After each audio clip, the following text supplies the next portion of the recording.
students, how are you all? I hope you all are doing good. Let me introduce myself. I am your English teacher, Miss Sarish. Now today we are going to start the chapter number 2 with explanation. Now open the textbook, page number 14, chapter number 2, Pip makes a convict. So students, in this chapter we discuss about the Pip makes a convict. ये पिप जो है कैसे मिलता है कैदी से. Convict कहते हैं कैदी को. My father's family name is Pip and my first name Philip. But as a child I couldn't say either, so I called myself Pip, and then so did everyone else. Means ये कह रहे हैं कि इनके father की जो family है उसका नाम क्या था, फिलिप, और उसका पहला नाम क्या रखा गया था, फिलिप. लेकिन जब वो बच्चा था तो उससे नहीं कहा जाता था और उसने अपना नाम क्या रख दिया, पिप. और यही वो कहता था तो हर कोई उसे इसी नाम से जानने लगा. किस नाम से, पिप नाम से. I say that my name is Pip because that's what is written on my father's tombstone, and it is what my sister told me. My sister is married to the blacksmith. मतलब ये कह रहे हैं कि मेरा नाम जो है फ्रिप था, वो मुझे कैसे पता चला, क्योंकि मेरे फादर की कब्र का जो पत्थर होता है उस पर फ्रिप लिखा हुआ था, क्योंकि ख़ानदान का नेम था. और मेरी सिस्टर मतलब उसकी बहन ने भी उसे यही बताया था कि तुम्हारा नाम पिप नहीं है, फ्रिप है. और मेरी सिस्टर की शादी हो चुकी थी किससे, ब्लैकस्मिथ कहते हैं लोहार को. We lived in a marshy area down by the air, a few miles from a sea. One day I stood in the churchyard and looked over my parents' tombstone at the dark, flat wetness beyond the churchyard. वो कहाँ रहता था, एक marshy दलदली area में रहता था जो कि समंदर से कुछ मील के फासले पर था. और उसके पेरेंट्स की कब्र पर वो खड़ा था. तो उसने क्या देखा कि मतलब एक वाइल्डनेस डार्क एरिया है वहाँ पर. The marshes were crisscrossed with ridges and mounds. In the distance I could see the grey line of the river and then far away the sea. It was a cold day. मतलब ये अपना environment, वहाँ का environment बता रहा है कि किस तरह का था. मार्शी था, दलदली था. हमें ये पता चलता है कि इसके पेरेंट्स नहीं थे. ये किसके साथ रहता है, अपनी बहन के साथ रहता है. और उसके बहन का जो हस्बैंड है वो कौन है, एक लोहार है. ठीक है. और ये अपने पेरेंट्स के कब्र पर खड़ा होकर मतलब अपने उदासी का इजहार कर रहा. Now class move to page number 15. फिर क्या होता है इस पेज में कि वो मतलब बहुत ज़्यादा उदासी फील कर रहा होता है और सोचता है कि मैं एक यतीम हूँ, और फिर वो रोना शुरू हो जाता है. फिर उसको एक आवाज़ आती है, एक मतलब बहुत ख़तरनाक सी आवाज़ आती है जिसमें वो एक आदमी की आवाज़ होती है और एकदम से वो बाहर आ जाता है, जो कि ग्रेव स्टोन के पीछे छुपा हुआ होता है. Keep still and I'll cut you thought. वो कहता है अभी रुको, मैं तुम्हारा गला काटता हूँ. और फिर क्या हुआ, वो चिल्लाने लगा, मतलब लड़ने लगा. और उसने कैसे कपड़े पहने हुए थे, एक रफ से बहुत ज़्यादा मतलब. और उसके पाँव में जो है चेन थी, ये दिख रही है आपको chain. He was an escaped convict. और ऐसा लग रहा था कि वो भागा हुआ मुजरिम है. His shoes were broken. उसके शूज़ भी जो है टूटे हुए थे और मतलब बहुत गंदा सा दिख रहा था, बहुत ज़्यादा. मतलब ऐसा लग रहा था कि वो किसी कीचड़ में बैठा हुआ था या गिर गया था. He was covered with scratches from metal and stone. और मतलब वो जो जहाँ छुपा हुआ था तो पत्थरों से और झाड़ियों से क्या हो गया था, उसके स्क्रैचेस आ गए थे. वो कपकपाया और घूरता हुआ और गुर्राता हुआ उसने देखा, मतलब गुर्राया वो. और क्या करता, उसके टीथ भी जो है और मतलब बहुत बड़े थे. उसने चिन जो है अपने, दिख रहा है आपको किस तरीके से चिल्ला रहा है, मतलब उसके फेस एक्सप्रेशंस बताए जा रहे हैं इसमें. ओह डोंट माई कट थॉट. ओह मेरा गला नहीं काटो sir. I pleaded me in terror. मतलब वो बहुत खौफजदा हो गया. कौन, पिप खौफजदा हो गया, मतलब फ्रिप. Tell me your name said the man. मैंने कहा अपना नाम बताओ, कोई जल्दी से. Pip sir. उसने कहा मेरा नाम पिप है. Once more said the man. एक बार और कहा. Staring at me. घूरते हुए. Louder. मतलब ज़ोर से कहो. किसने कहा, आदमी ने कहा ज़ोर से अपना नाम बताओ. पिप sir. Show me where you live. कहाँ रहते हो, said the man.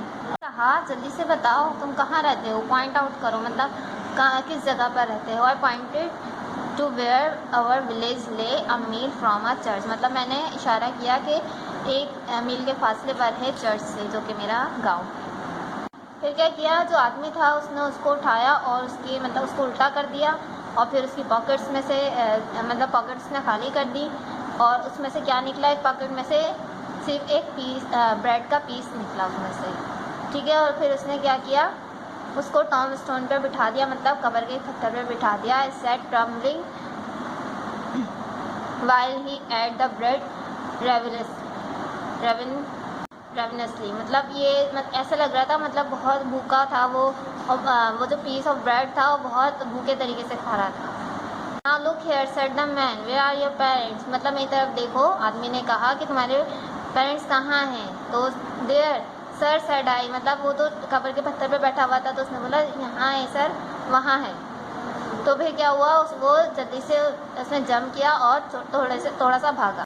फिर क्या हुआ, वो मुड़ा और स्टॉप हुआ, रुका और मुड़ते हुए अपने कंधों पर देखा। There sir I timidly said pointed to the tombstone, मतलब फिर मैंने बताया कि यहाँ पर है मेरे पेरेंट्स, मतलब उसने कब्र की तरफ इशारा किया। ना student page move the page number 16। फिर यहाँ तक क्या होता है कि जो आदमी है वो उससे कहता है कि तुम कहाँ रहते हो, अगर तुम्हारे पेरेंट्स नहीं हैं तो वो कहता है कि मैं अपनी बहन के साथ रहता हूँ, Mrs Joe Gargery, wife of Joe Gargery the blacksmith sir, मतलब वो बताता है कि अपनी सिस्टर, वो कहता है कि मैं अपनी सिस्टर के साथ रहता हूँ, उनके हस्बैंड के साथ रहता हूँ, जो कि जिनका नाम है जॉय गार्गरी और वो एक लोहार है। ब्लैक स्मिथ यह said he and look down at his life, वो आदमी जो है क्या करता है, अपने पैरों की तरफ देखता है, फिर उसकी तरफ देखता है, फिर इसी तरह वो कई बार करता है और उसकी आंखों में, मतलब फिर क्या करता है, वो उसको दोनों हाथों से पकड़ के उस बच्चे को घुमा देता है और पीछे की तरफ घुमाता है और थोड़ा सा मोड़ देता है पीछे की तरफ और उसकी आंखों में घूर के देखने लग जाता है। फिर वो कहता है कि अगर तुम अपनी लाइफ चाहते हो तो तुम्हें पता है कि फ़ाइल क्या होती है। फ़ाइल एक औजार का नाम है जिससे जो है चेन वगैरह काट दी जाती है। यस सर, उसने कहा हाँ sir. And you know what a grub is, और मतलब वो कह रहा है कि ग्रब मीन होता है खाना, ठीक है। क्या होता है ग्रब मीन खाना, और वो कहता है कि तुम जानते हो खाना क्या है। वो कहता है यस सर मैं जानता हूँ। फिर क्या होता है, मतलब वो उससे क्वेश्चन करता रहता है और भी ज़्यादा, और फिर क्या होता है, मतलब वो उसे मोड़ता भी रहता है और उससे क्वेश्चन भी करता रहता है। फिर क्या होता है, वो कहता है you get me a file, मतलब वो कहता है कि उसे जो है वो औजार जो है फाइल जो है वो ला कर दो, और फिर वो उसे और मोड़ देता है और खाना भी ला के दो, फिर वो उसे और मोड़ देता है, मतलब वो उसे कहता रहता है और उसे थोड़ा सा मोड़ता भी रहता है, उसको तिरछा भी करता रहता है। मतलब वो बच्चा जो है वो घबरा जाता है और वो सोचता है कि वो मुझे गिरा ना दे, और फिर क्या होता है, बच्चा जो है उसके हाथों को अपने दोनों हाथों से उसको पकड़ लेता है। फिर क्या होता है, मुझे पीछे की तरफ इतना गिरा देता है और मुझे घुमा देता है, ऐसा लगता है कि चर्च जो है बिल्कुल उल्टा हो गया। वेदर कॉक क्या होता है, एक पहले के ज़माने में जो घर है उनके ऊपर लगा हुआ होता है।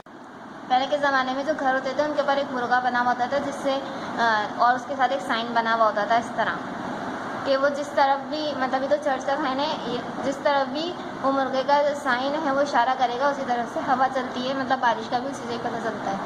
फिर वो क्या कर देता है, उसे कब्र के पत्थर पे दोबारा बिठा देता है और चला जाता है।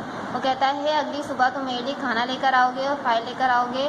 कहाँ पर बैटरी होते है किला, मतलब वो कहता है पुराने किले में जहाँ पर मैंने तुम्हें बताया है वहाँ पर ये सारी चीज़ें लेकर आओगे। और अगर तुमने ऐसा नहीं किया और तुमने मेरे बारे में किसी को भी बताया और तुम इसको, मतलब तुमने अगर किसी से कुछ नहीं कहा और तुमने मेरे बारे में किसी को कुछ नहीं बताया तो मैं तुम्हारी जान बख्श दूँगा। लेकिन अगर तुमने किसी को बताया या कुछ भी किया तो मैं तुम्हें क्या करूँगा, turn out roasted and eaten your liver, मतलब वो कहता है मैं तुम्हारा कलेजा निकालूंगा, उससे भून कर खा जाऊँगा।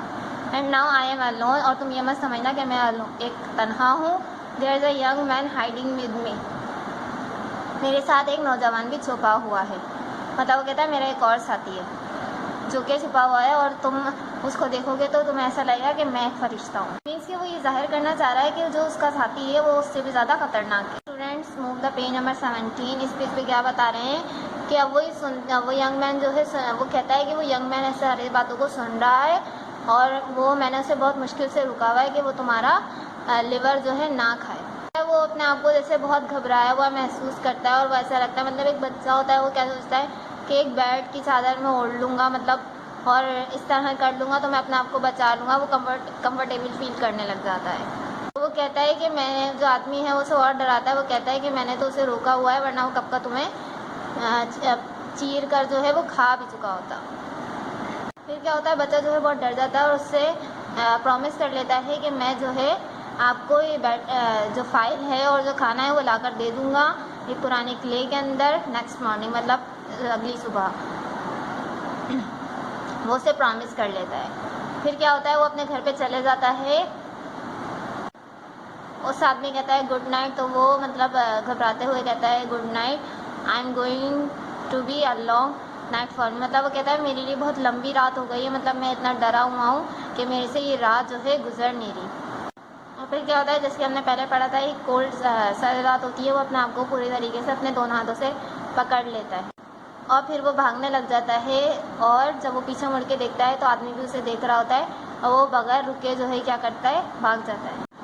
So student, this is the end of this chapter. We will meet in the next chapter with new class. Take care till then. Allah Hafiz.